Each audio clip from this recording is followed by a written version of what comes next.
السلام علیکم ناظرین، شاندار ماضی اور روایات کے حامل اسلامی ملک ترکی کے موجودہ صدر رجب طیب اردوگان اصل میں کون ہیں؟ ایک غریب گھرانے میں پیدا ہونے والے طیب اردوگان کیسے ترکی کے اتنے پاورفل صدر بنے؟ ہماری آج کی موجودہ ویڈیو کا موضوع ترکی کے موجودہ صدر اور عالم اسلام کی پسندیدہ شخصیت رجب طیب اردوگان ہوں گے۔ آج ہم ابتدائی ایام سے لے کر ان کی پرسنل اور پروفیشنل لائف کے بارے میں بات کریں گے، مگر اس سے پہلے اگر آپ نے میرا چینل ضدی ٹیکنیکل فیکٹس سبسکرائب نہیں کیا تو سبسکرائب کر لیں تاکہ فیکٹس پہ مبنی آنے والی ہر ویڈیو آپ تک پہنچتی رہے۔ ناظرین، استنبول کی سڑکوں پر ٹھنڈے پانی کی بوتلیں اور روغنی نان بیچ کر اپنی پڑھائی کا خرچ اٹھانے والا بچہ، جس کی پہچان فٹ بال کے زبردست کھلاڑی کے طور پر ہوئی، لیکن حالات سیاست میں کھینچ لائے اور اس دن سے اردوگان کی کامیابیوں کا سلسلہ شروع ہوا جو آج تک جاری ہے۔ آج سے تقریباً 69 سال پہلے ترکی کے ساحلی علاقے احمد اردوگان کے گھر میں 26 فروری 1954 کے روز پیدا ہونے والے بیٹے اس کی ماں آنسا تنزیلہ اردوگان نے بیٹے کا نام رجب طیب اردوگان رکھا۔ ان دنوں احمد اردوگان پھل بیچ کر بیوی بچوں کا پیٹ پالتے تھے۔ آمدنی بہت کم تھی اور گزر بسر بہت مشکل سے ہو رہا تھا۔ احمد اردوگان کے سر پہ اپنے 5 بچوں کی تعلیم و تربیت کی ذمہ داری تھی۔ کچھ عرصے بعد ترکی کی ساحلی محافظ تنظیم میں کوسٹ گارڈ اور کپتان کی ملازمت کرنے لگے۔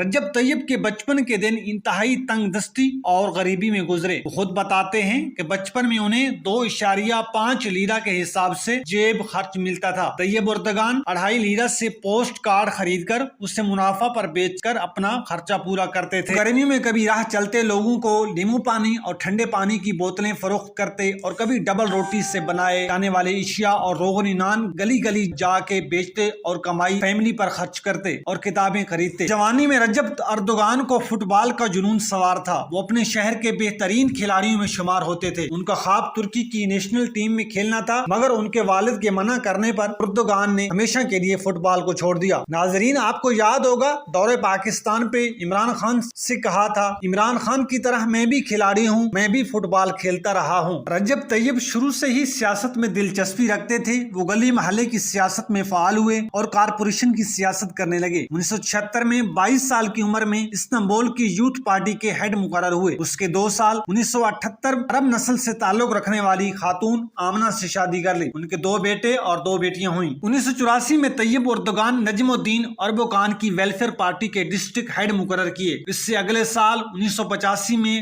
ویلفیئر پارٹی استنبول ڈویژن کا سربراہ اور سینٹرل ایگزیکٹو ممبر بنا دیا گیا۔ ان دنوں سیکولر ترکی میں اسلام کے نام پہ سیاست اور نظریاتی سیاست کرنا بہت مشکل کام تھا۔ 1994 میں استنبول میں بلدیاتی انتخاب ہوئے، اسلام پسندوں کو اکثریت ملی اور رجب طیب اردوگان کو استنبول سٹی کا میئر بنا دیا گیا۔ استنبول اس وقت مسائل کا گڑھ تھا، کرپشن فری بنا دیا گیا، $2 ملین کا قرضہ واپس کیا گیا، جرائم کا گڑھ تھا، جرائم کا شہر تھا، اسے پاک کیا گیا۔ یوں دیکھتے ہی دیکھتے استنبول دنیا کے بہترین شہروں میں شمار ہونے لگا۔ 1998 میں ایک یادگار اور تاریخ ساز جلسہ منعقد کیا گیا جس میں طیب اردوگان مہمان خصوصی تھے اور رجب طیب نے ایک اسلامی نظم پڑھی جس میں کہا گیا، مسجدیں ہماری چھاؤنیاں ہیں، گنبد ہمارے ہود ہیں، منارے ہماری ای ہیں اور مومن ہمارے سپاہی ہیں۔ سیکولر ترکی میں ایسی نظم پڑھنا رجب طیب کے لیے جرم بن گیا۔ میئرشپ سے ہٹا دیا گیا، بلکہ اسلامی نظم پڑھنے کے جرم میں 4 ماہ کی سزا سنائی گئی اور ویلفیئر پارٹی پر پابندی عائد کر دی گئی۔ آخرکار 2001 میں ایک جسٹس اور ڈیولپمنٹ کے نام سے نئی سیاسی پارٹی کی بنیاد رکھی۔ 2002